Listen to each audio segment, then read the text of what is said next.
One. All right, friends, here we are under the light of the harvest moon, the full moon, and we are going to be talking tonight with my dear friends, Dr. Patricia Bell, Nadia Smirnova-Mierau. Did I pronounce your name correctly? Yes. Yes. Beautiful.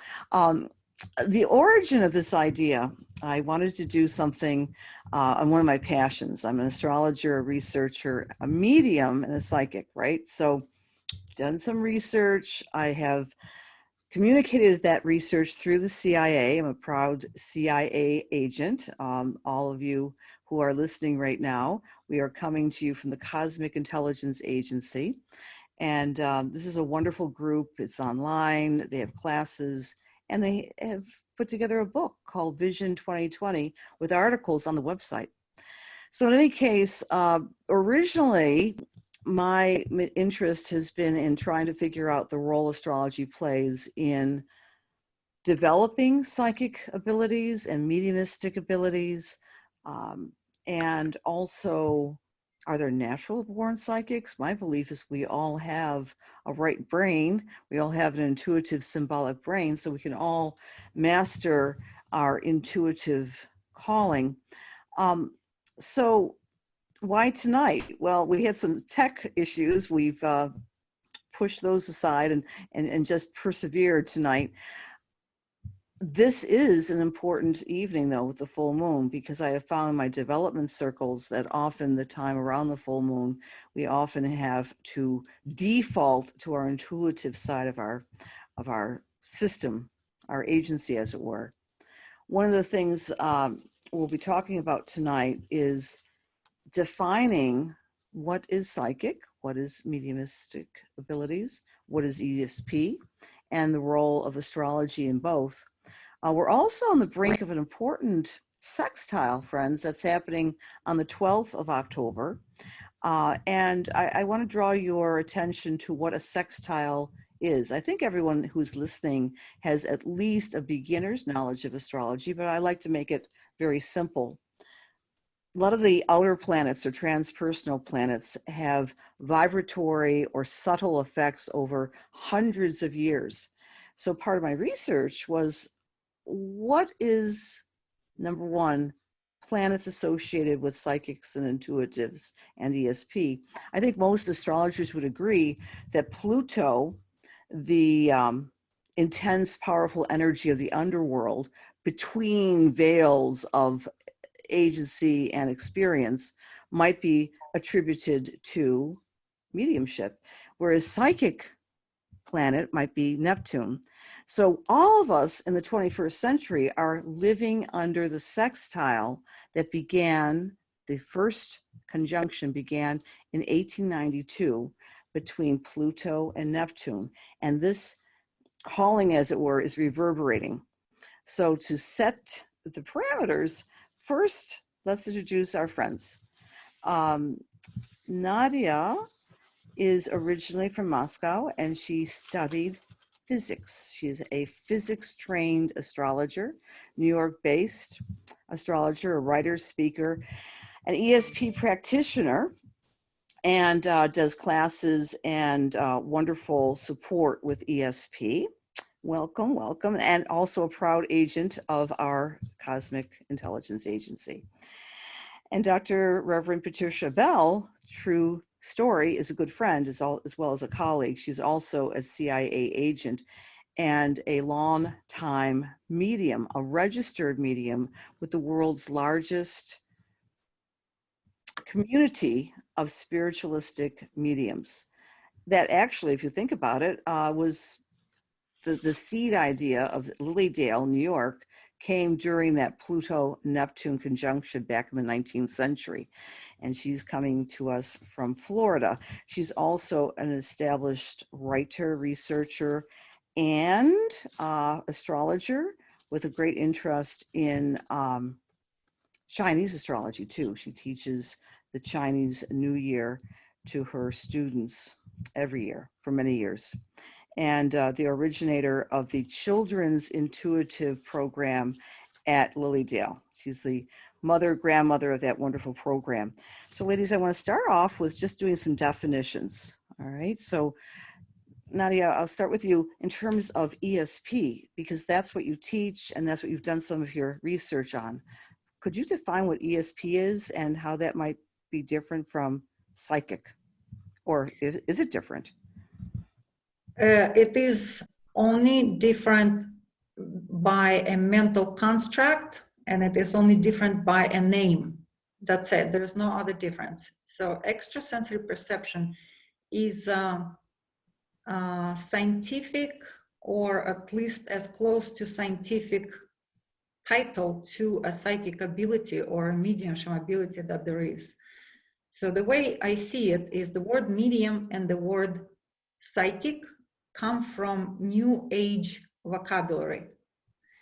And scientists and skeptics are staying away from the word psychic and the word medium. They don't want to associate with that. I find that many left brain astrologers also don't want to be associated with psychics, unfortunately. However, extrasensory ability is an expression and a verbal construct that is used in mainstream science, both in Russia and US and in other countries, and it is used in secret services. As a matter of fact, if you Google extrasensory perception, you're gonna get on a CIA website archive where you're gonna find articles that were published in the early 2000s, disclosed information, and you can find these articles scanned and published right on the CIA website with the definition of extrasensory perception, where they describe experiments that were conducted about extrasensory abilities of people. So extrasensory perception by definition is extrasensory perception. If you just think about these words, you're going to define it for yourself. We have 5 senses that are known to us from school, and nobody taught us, and we typically don't think that we can sense beyond those 5 senses. Our, common 5 senses. You'd have taste, you have eyes, you have touch, skin, you can sense with your skin, and you hear things, right? And you smell things. So it's also 5 senses. Is there any other part of our body that can sense things? And of course, everything that we can sense beyond these senses would be extrasensory. Typically, we get the feeling in the gut, right? I have a gut feeling. So can a gut sense things? I guess it can. Or in the heart, I feel something in my heart, right? So those are extrasensory things. Sometimes you get the feeling, you get cold feet. That's a sense, that's an extrasensory sensation. Or sometimes you see dreams that come true. These are the senses that you get from your pineal gland, whatever. So in my view, the entire body is an antenna, is a device for sensing things, but in our left brain, we can't really grasp it. We forget, we take things for granted. For example, our body senses gravity, right? The way that our body constructed, it's all due to gravity we live within. But we don't think about it. We don't think that gravity could be another force that our body senses. So little changes in gravity will be sensing, but we don't acknowledge it. The moon goes around, its gravity pulls us. We live in this shaky world of gravitational influence of planets, and we don't think that we might be sensing information that's delivered to us in this vibrational format of gravity vibrating us. Well, when I was doing a little research on your website, and you have a wonderful array of classes that people can take to develop their ESP, you talked a little bit about the different frequencies of the different planets. So that's what you're coming from? That's your approach, coming more from a scientific, vibratory approach? Right. It's a way to explain how we all connected. It's a sort of a language. What I find is people in the New Age community are a lot smarter than they give themselves credit. They understand things that are in between lines. They see much bigger picture. However, they are dismissed with their ways by mainstream scientists because they speak their own language and they don't have a common language with the scientists. Scientists speak their language, New Age group speaks their language. New Age group a lot broader, sees a big picture, understands deeper, flies out of body, gets some information from out of space and somewhere, speaks like mediums, speak to spirits that mainstream scientists don't have access to. Mainstream science is extremely limited. Mhm. And it's because they dismiss this group and don't want to speak their language. But I'm not talking about all scientists. This is just hardcore mainstream. But there are also people coming from mainstream background who want to reach out there, who want to talk to, who understand there's a world beyond five senses. There's a huge world beyond five senses, which is extrasensory world. Where You know, we talk about the limitation of language. I think many people are familiar with remote viewing as another way of framing psychicism. And I had the opportunity to study with Dr. Russell Targ. He was the Stanford University person who was working with the military application of ESP. Back in, I'm sure you're familiar with him. And I had asked him, because I told him I did astrology, and I had asked him, in your research, Dr. Targ, have you noticed there are certain times of the day or times of the year when people, i.e. the remote viewers, which you could make that parallel between psychics and ESP practitioners, were more able to access non-physical information? And he said, yes, they were doing research that regard, that there's a time-based time. And so my question to you, have you noticed that in your work, that there are certain times when people's extrasensory perception is elevated using astrology, using the times of the year? Interesting about the times of the year. What I did notice is because when you have any kind of sensory deprivation, any kind, it increases your psychic ability. So therefore, say we take time of the day, nighttime, you have a sensory deprivation of visual spectrum. So the visual sense is gone at night. You become more psychic, right? When you asleep, you sensory deprived all around. You basically don't feel anything with your skin. You're comfortable on the blanket. You have no feelings in the skin. You tune out from hearing anything. You don't see anything. This is why people are extremely psychic in their sleep. If only people remembered all their dreams, right? So in terms of the year and a season, like I've never heard of such thing but I could imagine that, say, certain conditions, seasonal conditions, would make you sensory deprived in a way at some point, right? So if it's, say, winter, if you don't go outside and don't get entertained by too much to see, too much to smell, and too much to enjoy, right? You might get a little more psychically in tuned in the winter, where you naturally deprive yourself from all the senses because it's too much cold outside. That's I wonder what you would say from that research. Does it sound like could be? I think that sounds really absolutely fascinating, because, you know, it's like our default is our psychic, say, right brain. You could even maybe make an argument. When I was, you know, anticipating 2020, was looking at the 3 different Jupiter, which of course represents science in many ways, Neptune sextile, one of which is happening next week on the 12th. And I was thinking, optimistically before COVID, that we were going to have more of an opportunity to combine our intuitive and our logical minds together. But if you think about it, what have we all experienced collectively, which is that isolation and not doing everything we used to do. So we've had to turn inward. So maybe one of the silver linings of the sheltering in place has been in many ways getting in touch with our other extra senses, which makes me want to turn to Dr. Bell, because Dr. Bell is a wonderful meditator. And when we talk about sensory deprivation, I mean, she's actually encouraged me to go to ashrams and meditate for a weekend.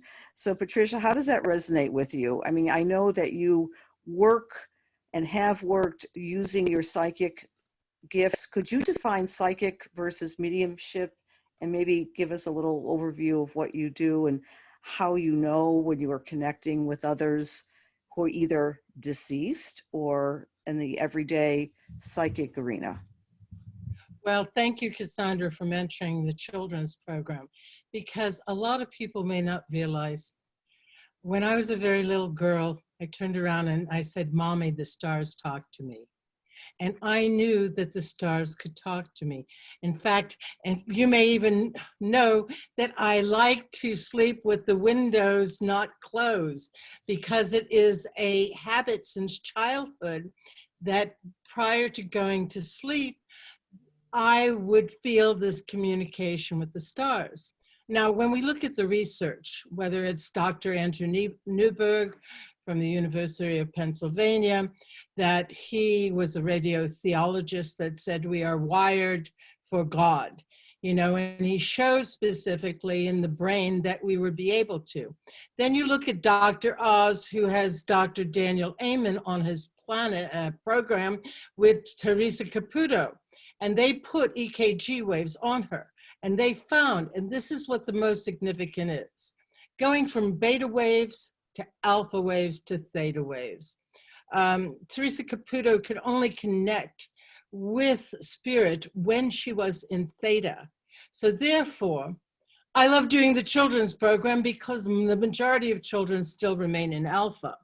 But when we are able to meditate and to bring our brain waves down to these, you know, we're not, most of us don't run around in theta, but those of us do see our spirit loved ones prior to falling into this deep sleep, or when we are having dreams, or when we awaken, because we are able to get into that state of mind. Now, with the children, it's fabulous because they are in this alpha state and they're so open to the receiving of messages. Now, absolutely, Nadia, you know, clairvoyance, clairaudience, clairsentience, all of that is there and more, but they don't have the mental constraints. And we see how this is working. And yes, absolutely, Cassandra, you know, as far as being able to be sheltered in place and this ability to be inward is really amazing for our mental development. I mean, they've even found that COVID has affected the brain and that we are looking at the physical phenomena of brain changes. I know that the sunshine and that sign, whether we're taking vitamin D or we're looking at the sun in regards to allow ourselves to be healthy during this time, is another aspect. But getting into that alpha state, being able to. Now, as far as extrasensory perception, yes, absolutely. As far as being able to be an individual that can do this, absolutely. You know, as you may know or guess, I was quite a precocious child. But, you know, I got to study the stars from a different way. They got to talk to me. And now we have people like our colleague Gemini Brett, who's taking people out to talk, let the stars talk to them. And, you know, I'm like, oh, great, they're doing this. This is fabulous because, you know, even Nadia mentioned how the communication with the stars to us is dense. It's real. It's there for us. And, I'm so happy, and I'm sure, the children's program in Lilydale is amazing because so many parents and grandparents, they bring those children there because they know that they have it inside of them too. Mhm. Yeah, I think that just a word of maybe explanation again, what Lilydale might, for those of you who do not know who Lilydale is, it's maybe you could describe what Lilydale It's is. the world's largest spiritualist center, Mhm. and it was built on the religion of spiritualism, which is one of the 12 religions of the United States of America. And a little add-on to what you were saying about Neptune and Pluto, Mhm. Andrew Jackson Davis, who is considered like John the Baptist of spiritualism, was in a state of mesmerism, and he discovered Pluto and Neptune before the astronomers did. And it's recorded right there in the record in Lilydale, in the libraries. You can read it in the book. So I am so happy that we're all together, supporting this opportunity for us to know that mediumship, ESP, psychic behavior is not estranged from any of us. Exactly. I like to tell people, 'cause I've been doing this type of work for upwards of 30 years. Everything kind of shifted around 2011 with the ingress of Neptune into Pisces. It was like a double whammy of things that are numinous and spiritual and symbolic. And you would talk to someone, for example, I don't know, 20 years ago, I saw a ghost. Excuse me, let's go down to the hospital a couple yards down. But yet everyone is more interested, at least in my purview, with things that are unusual, paranormal, and so forth. Ladies, have you seen a change since 2012 or 2011 in terms of interest or acceptance with these things? Yes? Absolutely, absolutely. Mm-hmm. I myself have seen a lot of change, and I have 4 planets in Pisces. So when the Neptune moved into Pisces, for myself, I could feel it that I am more dreamy and I'm more psychic in tuned now, not just sometimes during the reading on demand, but just constantly. And people around me kind of opening up to it. And scientists are also getting more and more into studying it. I started seeing a lot more research done by various scientists, especially Russians. They just digging into this realm. Mainstream scientists coming from the same institutions I came from, and they're getting into it and studying it because they kind of see that they're missing out on this big realm. And there's a lot more information about this flooding into the internet, and more research is done. It's almost like Neptune coming into Pisces created like a opening of a floodgate. It started flooding more. I agree. And I'm just going to quote a couple of things that I have found with my independent research, which I had done for Kepler conference. I'm still looking at charts of mediums and psychics. I found that 2 times the control groups were sports figures and politicians. Twice the number of charts had stronger signatures of Neptune to the sun. 3 times of the psychics and intuitives, 3 times major aspects to the moon. And for mediums, back to mediums in terms of a differentiation between psychics and mediums, twice the number of mediums compared to the control group had Pluto to the moon, or an 8th house originating moon. I know that because my dear friend has her moon in the 8th house. So Patricia, as an astrologer, have you found that among your colleagues who are specifically mediums, strong Scorpio signature? I mean, maybe anecdotally, I know you haven't done the, eyes and dots of this Virgo moon has done, but in your travels, have you seen a strong Scorpio signature with mediums? yes, and I'd like to address the fact something that it has not been published yet, but Yale University contacted Lilydale and has done studies with a number of the mediums from there. And so we're waiting on the papers coming out from Yale that, you know, about the studies. Now, getting into Scorpio, yes.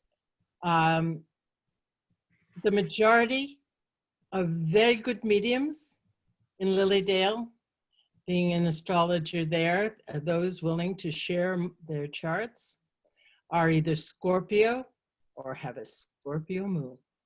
And they, the placement of that moon is specific, and it's really, really quite fabulous how you can see a group of people who are connected in that specific manner.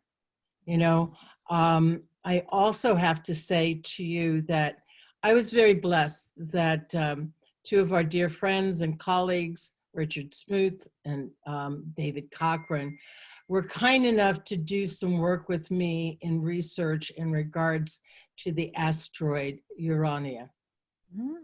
Urania was the muse, the celestial voices.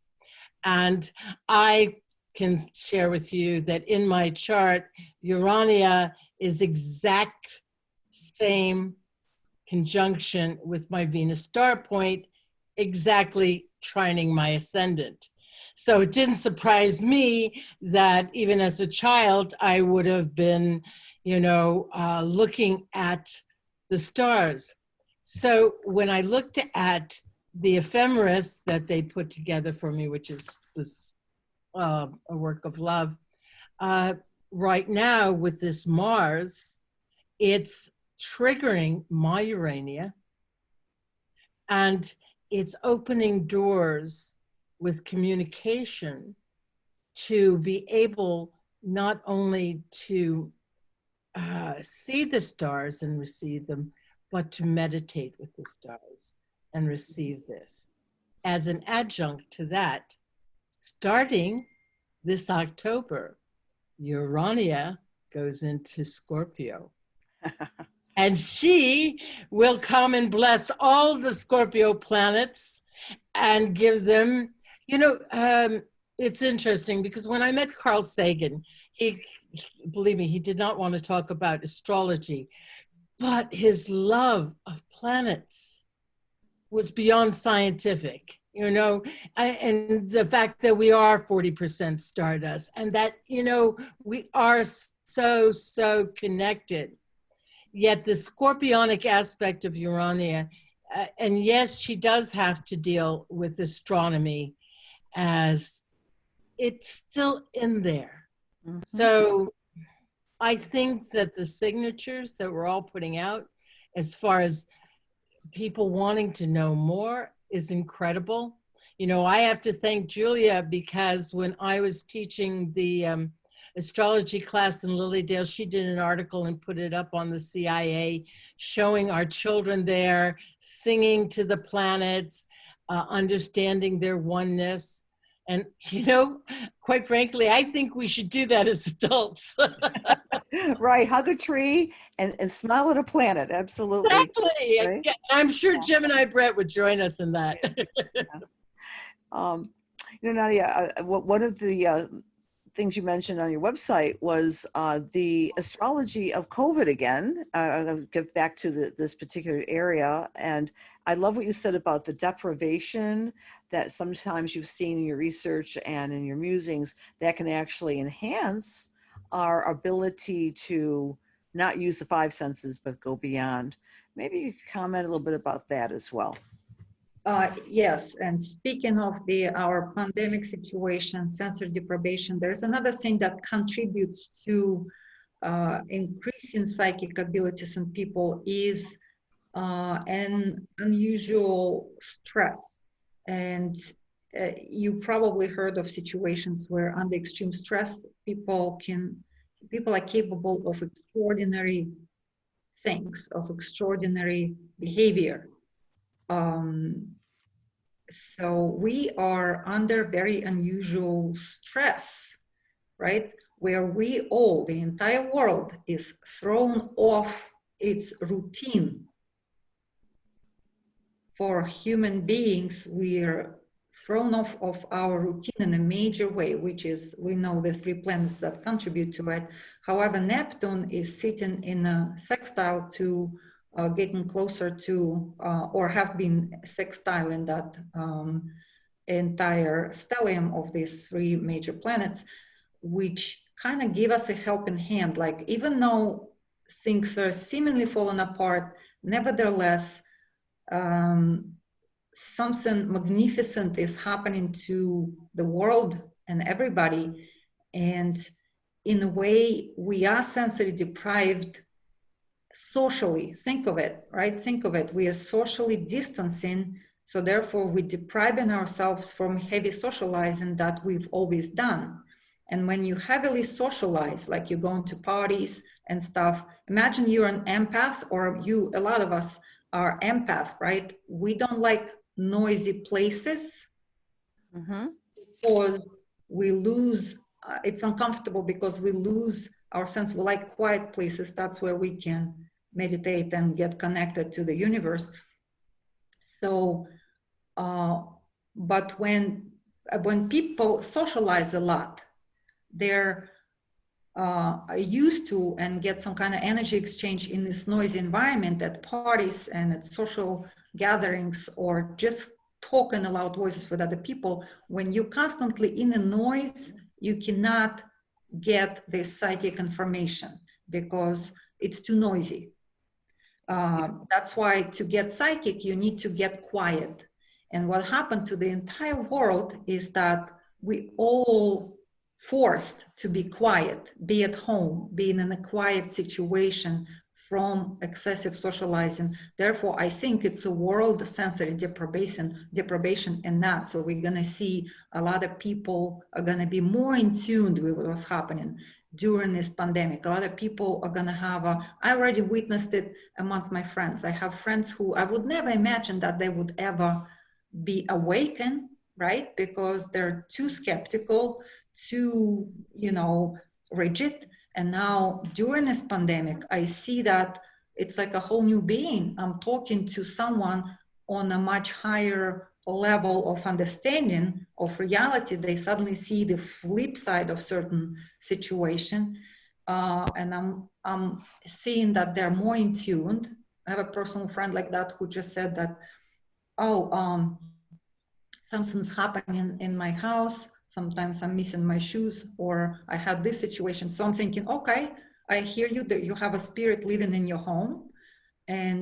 But that never happened to her before because she was never in tune to that. And now she's tuned. Now I'm visiting her and the lights are going off and stuff. So, and I know her for 20 years. So this is happening now during the 2020, during this pandemic. I see that this is a world sensory deprivation. Yes. I think we're developing a theme here, right? Whether we do development circles at Lilydale where we meditate, and that's a standard operating procedure of developing and cultivating intuition and psychic abilities is to meditate, to be alone, to go within. Again, I've default a little bit to this research. Those 400 people, I looked at their charts. I also did a introversion extroversion scale with them, and by large, 80% of the individuals who are working psychics or mediums have more of an introversion going within. So when we take away the clatter and take away the distractions, my mother used to say, I can hear myself think. Well, maybe we're hearing other aspects of ourselves thinking and accessing information. So I want to ask you ladies about some other things as the night is unfolding here. Again, this is a full moon. There's a lot of folklore about the full moon, about the time of whether it be a horror movie or, it was a rainy full moon night. Have you, either one of you, observed in a practical level activities within your professional or personal life and attaching that to the moon's phases at all? I mean, as astrologers, of course you do, but if you could want to add some insight about the dark of the moon, the full moon, the new moon, any thoughts or comments about that? Patricia? Well, obviously our bodies are filled with water. This is the percentage that's made up biologically. So in turn, we're going to be connected. We hear people say lunatic regards to the moon. But what I noticed particularly is that you can see the differentiation with childbirths and even within children. And depending upon individuals, you can find how they respond. Now, I know people who have got full moon charts. And when it's the full moon, they are triggered. Now, whether or not they're becoming psychically triggered or not is another aspect of it. And the new moon, the dark moons, of course, create a more of a low-key vibratory force in which we can, feel our entire physicality to be in a place of more of a being than doing the full moon, which is seemingly a more of a doing yang type of energy. But have I noticed this? Yes. Can people be more psychic or intuitive? It depends upon them. And I tell people all the time, the chosen choose. Each one of us has abilities. We are born with it, Dr. Newberg said. It's in our brain. But the chosen choose. Do you want to choose to develop these facilities? Some people don't, because they are so empathic that walking into a room or getting on an airplane once upon a time, it was overwhelming for them. Yeah. So you have to ask yourself, we are in a place of choice, but we are also in a place of biological evolvement, where our brains are evolving, our bodies are evolving, and this change is happening to us now. And I agree totally with Nadia. Stress is going to change people. How could it not? Right. I mean, it changed the cavemen. They had to use their intuition even more because they didn't have Facebook or GPS. Tonight we had a little stress getting together, the technical stress. Which makes me think of the frequencies again. Now you spoke of the extra low frequencies of Pluto, being so far away. Could you speak a little bit more about the dynamics of the actual physics of frequencies of the planets? I think all of us would agree that the full moon, the tides, bird migration, even extra bleeding during surgery may occur during a full moon. I've talked to my doctor anecdotally about that, but I'm curious about those frequencies of the outer planets. The outer planets, yes. I have, if people want to get more of that, I have a few webinars recordings on my platform where I go into details of how why Pluto is so powerful, even though it's so far away. But before I get there, I just wanted to add a little bit to the full moon and versus psychic abilities, up or down. Just a little bit of physics of it, the way I see it. So typically what I see in charts, people are born on a full moon, they live a noisier life because they live a noisier life because they're a little more needy. When you're on a full moon, you obsess over food and family more than going within. People born closer to the full moon, new moon, they tend to be less concerned about the needing stuff, and they tend to be more like, you know, out there and look within. This is what I typically see. However, full moon gives you higher amplitude in terms of pumping energy into the situation. So therefore, group meditations, group prayers, like Jewish religion has a full moon prayer, right? Full moon gives more power to the message received or delivered. So if you want to, say, create a meditation that will bring bring the cabal down and have peaceful message to the universe, right? Do it on a full moon, meditate on a full moon. The group of people coming to such meditation is going to be bigger, right? It's a full moon. A lot more people are going to want to join in and participate. And the volume of this message is going to be louder. If you meditate on the new moon, you're most likely going to fall asleep and the message is going to be weak.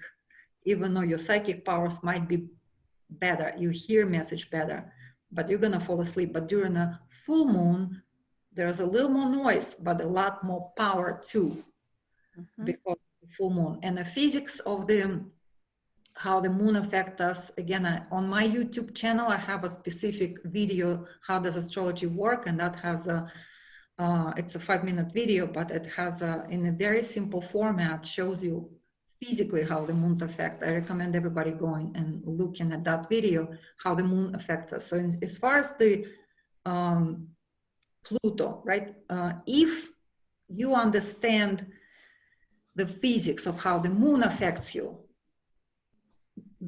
because it's close, it's more obvious, you can see it. Yes, we consistent of water, and yes, when the moon goes around, it creates this dynamic, high potential, low potential, or as I explained in my video, is you have this centrifugal force, and so basically watch the video, right? But everybody asks me, what about Pluto? What about Mercury? They're all further planets. What's interesting, if you understand the moon, right, and you understand that there is not just a direct effect of the moon, but there's also the moon affects other entities and they start vibrating with the same frequency, and they also affect you too.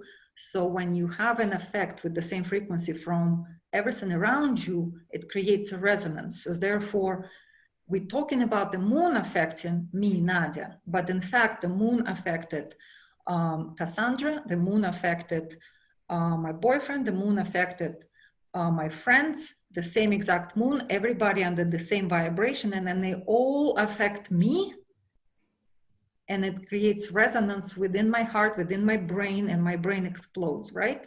So because of all of that effect. So we all under effect of the moon, and then we affect each other. That's where resonance comes from. Now, if you look at the Pluto, before it gets to us, it affects other planets that are in the past to us, and it affects the moon, and all of these planets, before the message gets to us, they vibrating with the way the Pluto wants to vibrate them, and they create resonance by the time they got to the final messenger, which is the moon, and the moon delivers not its only message just from the moon, it brings the message from the Pluto as well. And the Mars brings the message from the Pluto, and the Venus. Everything that is in the line of fire gets to us, right? What I hear you saying is that it gets to us, it amplifies.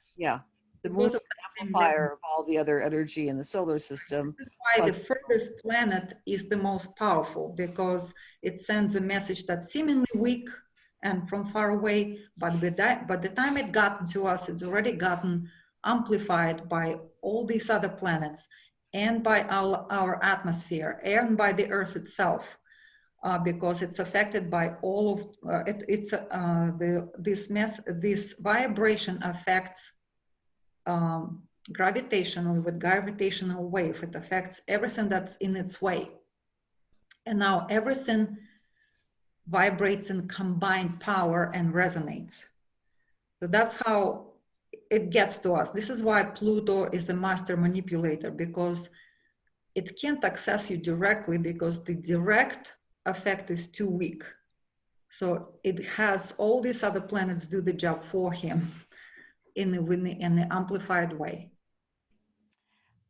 One of the things I'm certainly no physicist, but I understand that extra low frequencies have a greater effect on us by and Yeah. large, right? And whether it be by, maybe you could speak on that. So there's extra low frequencies, the earth emanates them, cell towers emanates them. Yes, think of it as the way that we taught in school, we taught to understand that the frequencies are basically audio frequencies, right? We have audio spectrum, and then we have visual frequencies, we have visual spectrum. And when we think of frequency, we think of those. And they're typically very high. When it gets to frequency, say, a frequency, extremely low frequency, then if you read in the Wikipedia, they only talk about like frequency that is 3 times faster than a heartbeat. And then after that, they don't talk. They don't talk about the frequency of the heartbeat, but that's a frequency. The heartbeat is a frequency, which means the heart is just as much an emitter of electromagnetic vibration, electromagnetic / other fields that mainstream science doesn't talk about, a vibration, as it is any other source, as it is radio. So the heart sends a message, it has a vibration, right? And this is extremely low frequency, in the spectrum of extremely low frequency. Then we have the moon that has a frequency of 1 day per cycle around the earth or around us. And the sun and the planets all have that 1 day per cycle frequency. Then they have other frequencies. Say Jupiter has 12-year per cycle around the sun. That's another frequency, very low frequency that nobody talks about. And these are all energy waves. All of them. The heart frequency is an energy wave that we emit, energy wave. It's a very low frequency energy wave. And that low frequency spectrum doesn't have a name. That's why I called it a gravity spectrum. We can call it gravity spectrum because heart, it has a mass, it vibrates. So it emits vibrational gravitational wave. So, you know, we are one big wave and light universe. I have to quote Monty, who's in the chat. Hello, Monty. I know you. He just made a mention about the more powerful homeopathic remedies are the greater, the less the potency of the actual thing, the greater the effect of homeopathy. So, right. So we can even ascribe this not to this astrological discussion, but so many things. Subtlety works. My friends, I'm just checking the time. So I thought what we do is kind of reflect for a moment about your ideas of how astrology can assist us in becoming more active in cultivating our own intuition, our mediumistic skills, our right brain. If you could maybe give a formula to people who are listening, how have you helped enhance your intuition? And I'll throw this one out too, having been teaching for many years, both these topics, whether it be psychic development or astrology, it's when Neptune hits someone. I mean, for example, I have someone very close to me who has Neptune right on top of her sun. She is going through such a intuitive awakening. She'll look at someone and she'll just be able to spot on describe something about them. So I want to make this statement too. In my experience, I think a lot of us, like musicians, are born to be a little bit more intuitive, but within a lifetime, when we have a transiting outer planet affecting us at a particular time in our lives, we can awaken overnight if we have Uranus or Neptune or Pluto activating in our chart. It can really make a big difference in using our extra senses, however you want to define that. So Patricia, would you want to comment on that? What would be a prescription for people to maybe not to get a job at Lilydale, because that takes a lot of work. It's not for sissies. You have to go through a lot to become a registered medium. But in your travels, how have you advised students to help cultivate their intuition or psychic abilities? As I said, the chosen choose. It's just like when you do a seance. And it was really very interesting because Julia and Armand Diaz was doing a seance with me during the Uranus-Taurus aspect. And we were in the seance, and all these different scientists were coming through because we had put this out. We wanted to know more about Uranus. And all of a sudden, I saw this little lady dressed up, and she said, it was like she was so strong. She says, "Why are you talking about all these men?" And I said, "Who are you?" But she was as vivid as day. And it turned out that she was Sofia Kolbeskaya, the mathematician, poetess, who was strong for women's rights, who has an asteroid in her name, who also was the one who was able to put the formulas for the particle receptions within the rings of Saturn. Now, talking about opening yourself up to allow spirit to come through, oh my gosh, what a night that was. So when you asked me to write a prescription, first of all, I'm going to go back to, as you well know, meditation. Why? Because we have to work with the neuronal pathways in our brain. Those people who have been meditating, and they've done studies with long-time meditators, as Dr. Newberg did, that were Franciscan priests and nuns. They have found that the neuronal pathways in those brains were open to be able to go from beta to alpha to theta.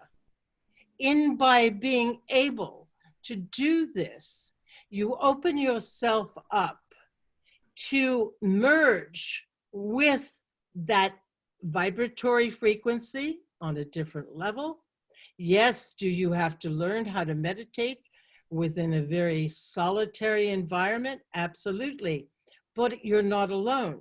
And as I teach the children, you connect with your guardian angel, because the guardian angel, no matter what religions, is your spirit guide, if you want to call, your gatekeeper.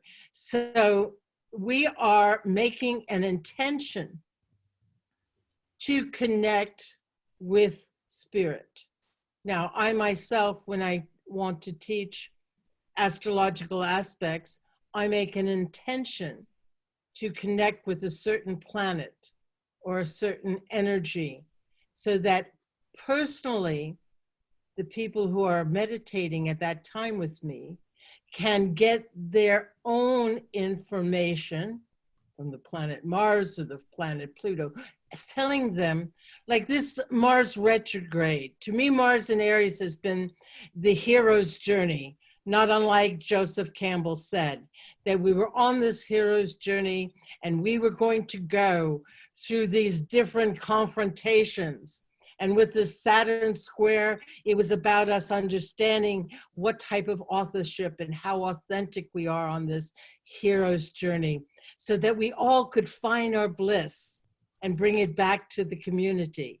So the prescription of meditation, to develop the neuronal pathways in your brain so that you can understand your own hero's journey and become emotionally intelligent enough to vibrate at higher levels so that you can find your bliss by doing this work in a very healing capacity. So meditation.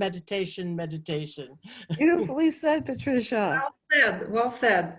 Thank you. And my dear Nadia. Yes, if I can add, in the beginning of this chat, Patricia said that when she was little, the stars spoke to her.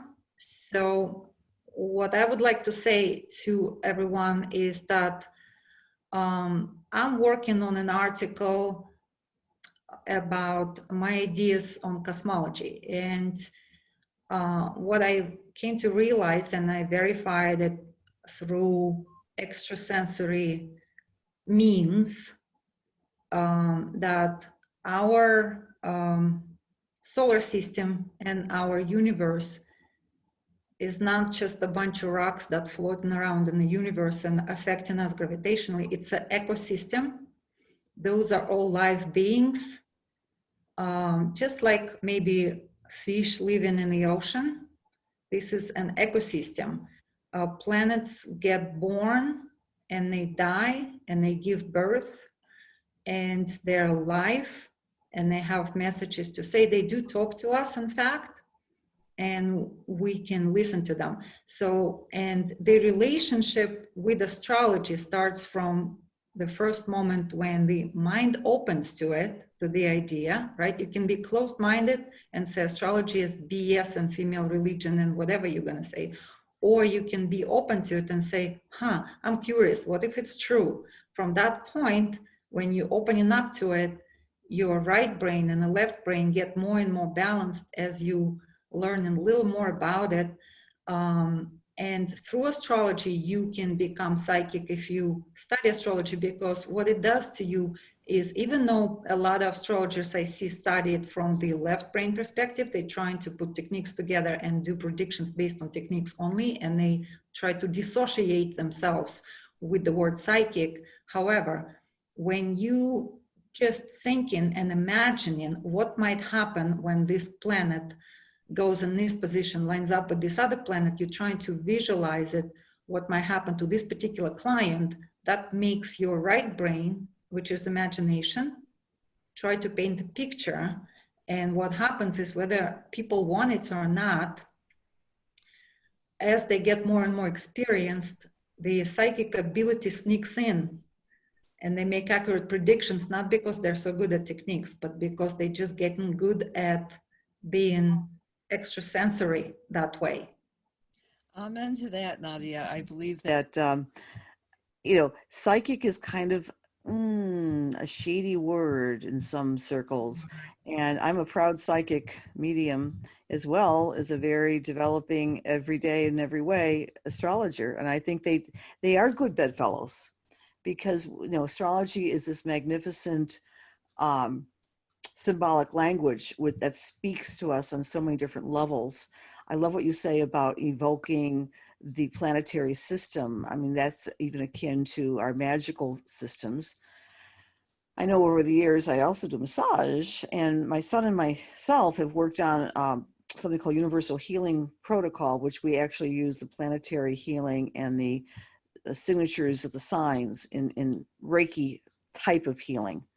But there's so much richness with this beautiful language that we know and love, which is astrology. And my dear friends, believe it or not, I actually have a client in 2 minutes. So I think we're going to say goodnight. But this is a good hors d'oeuvre. I think we should get together and talk more psychic, ESP, and mediumship again under the umbrella of the Cosmic Intelligence Agency. Big hugs to you. The mother of CIA, which is Julia Simos. And thank you all for joining us tonight, friends. Sorry about the little glitch with the technology, but it's been wonderful speaking to dear Patricia and dear Nadia tonight. So I've had a lot of fun. And thank you, Cassandra, for making it happen. And Julia, thank you. Thank you so much for that was good. So good. Could listen to it for a lot longer. So yes, come back, guys. We really look forward to it. Thank you so much. Thank you, Julia, Cassandra, Nadia. Big blessings. Thank you, Patricia, Nadia, and thank you, Patricia. everybody who's on.